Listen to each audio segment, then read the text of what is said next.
Hello, Michigan fans. Hello, YouTube subscribers. And hello, Facebook. This is Harry back again with a video. Listen, I'm just going to tell it like it is. I'm not one of those fans that buries his head in the sand. I'm not one of those fans that lives in the fantasy world. And I'm definitely not one of those fans that's naive about my team. But I'm just going to tell the truth. And I'm just going to tell it like it is. And I'm sure I'm going to have a whole lot of Michigan fans that maybe agree with what I have to say, or they may disagree with what I have to say about today's performance against Illinois. I thought Michigan was going to lose. And the way I saw that score going into the fourth quarter, and Illinois was up with I think like a 4-point lead. I really thought that Michigan was going to lose. I watched the first half of the game. Blake Corum did what he normally do. He gained, I think, 100+ yards in the first half. But what concerns me is our passing game. It looks like our passing game is non-existent, especially when it comes to throwing deep balls to our open targets. I haven't seen J.J. McCarthy did that in probably 3 games.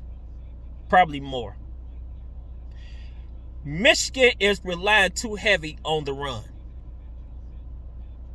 Way too much on the run. Yes, Michigan is 11-0, and to be honest with you, we escaped with this win against Illinois. Because Illinois was out to beat us at our house. The last home game for Michigan, Illinois was trying to put an L on us. And they could have. And they almost did. What made Illinois come out and play the way they played was because, unfortunately, the head coach of Illinois, Brett Beal, lost his mom sometime this week. And I believe the players was playing on his behalf, knowing that his mom passed. And the players was rallying around their head coach, supporting him through this terrible thing that no one should ever have to deal with, is losing a parent. So my heart goes out to Brett Beal. I pray that God will give him comfort and to give him peace in the middle of what he's dealing with the loss of his mom. And the players was rallying around him, and they want to come out and get him a win. Unfortunately for them, but fortunately for us, it didn't occur. Now, I'm real concerned about next week. Michigan is 11-0. OSU is 11-0. I'm real concerned about our chances at the Horseshoe.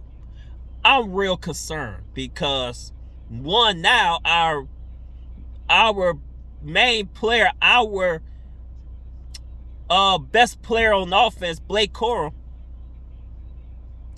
suffered a knee injury. Luckily, it wasn't any structural damage done to his knee. But that it can really linger as far as the pain. It can linger for maybe a couple days, or worst case scenario, it can linger for weeks. And if that's the case, Blake Corum is not going to be 100%. Even if Blake Corum receives the green light to play at the Horseshoe next week, he's not gonna be 100%. He's not gonna be able to make his cuts because that knee go aggravated. That aggravated knee, it might mess with his cuts when he try to run through gaps. But that's the price you pay whenever you overuse a certain player and you solely depend on the run game instead of learning how to throw that ball, have a passing game to complement the running game. See, you cannot do that against Ohio because guess what? They got playmakers that they can catch a ball down the field with ease. And I think their main target is going to be Marvin Harrison Jr. Their main target is going to be him because he can make some crazy catches down the field. CJ Stroud, you give him a moment and he see his target, he's going to throw that ball, or sometimes he might just use his feet. So our defense is going to have their hands full next week. It's going to be a bloodbath. Oh, no, I'm sorry. Let me rephrase. It's not going to be a bloodbath, but it's going to be a war. It's going to be a war between 2 11-0 teams. And whoever wins next week's game is almost guaranteed to be in the college football playoffs when the final rankings come out. It doesn't even matter the winner, even if they win or lose in the Big Ten championship game, the chances are they're going to make it into the playoffs. So actually this game is going to determine who's going to make it to the playoffs or who's going to make it to the Rose Bowl. But the Rose Bowl is not bad. But we as Michigan, we want to do what we did last year, beat Ohio State, beat them this time at their house, make it back to the Big Ten championship game for the second year in a row, and to possibly win our second Big Ten championship in a row. That's Michigan's mission, and to go to the playoffs and compete for a national title. But my concern is with Blake Corum. My concern is with him. Is he going to be healthy enough? What's his status for next week? And not just him. The same thing goes for Donovan Edwards. How his health is going to be. Same thing for our lineman. You know, one of our linemen is out. Is he going to be ready? Because if we're going to beat Ohio at the Horseshoe, we got to have all of our players 100% healthy. We got to be all hands on deck when we play against that team in a hostile environment. We got to be able to execute plays and not solely depend on the ground game. Because if we can't run with the ball, knowing that our passing game is suspect, if we cannot run efficiently with the ball on the ground, it's going to be a long day for us. And I don't think we're going to win next week against Ohio State if we don't have a good running game. So I hope for the best. I hope Blake Corum is healthy enough that he can still make an impact for next week. Right along with the rest of our starters that's out due to injury. I just hope that our players be 100% or close to game ready. Because like I said, we need all of our best players available. This is the biggest game of the year for both teams. We both got each other marked on our respective calendars. And this game is going to be super huge because you got 2 versus 3. And so we got 7 days to go through this hate week. We got 7 days to get our players healthy, to clean up penalties, to have JJ to stop handing the ball off, to use him to throw the ball. Because how you go boat race against that team if you just run the ball all the time? And if the run game is not there, you saw what happened with Illinois. Illinois is not even as good as Ohio State.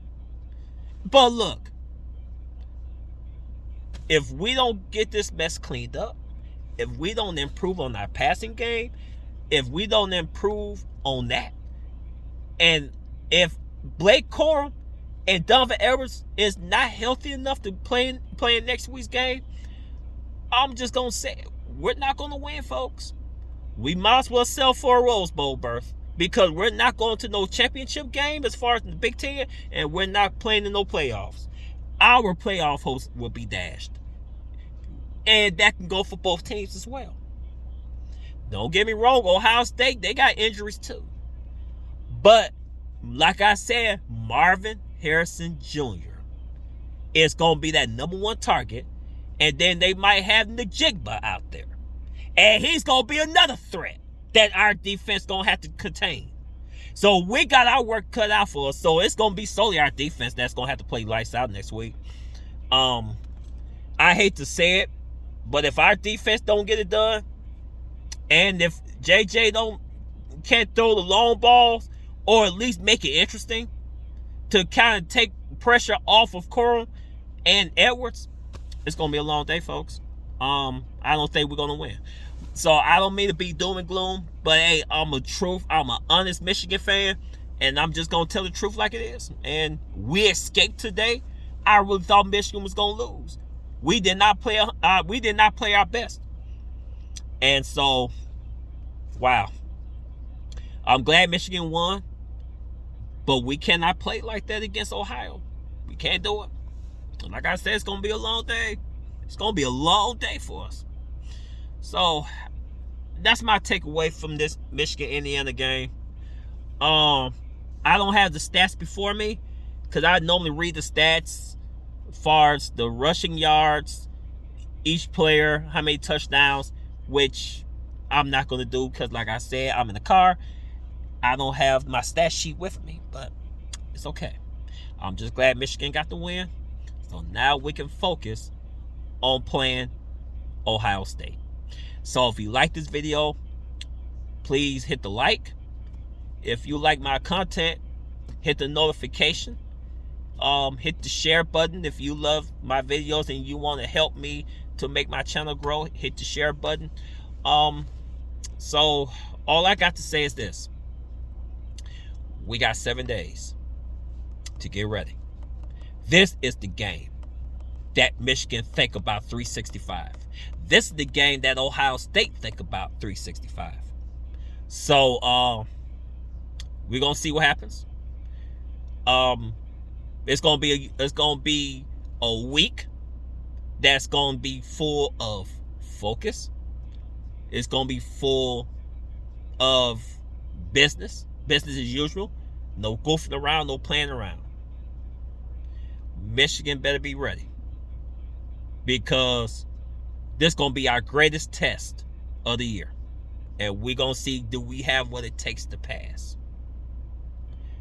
We got to beat the Buckeyes at the Horseshoe.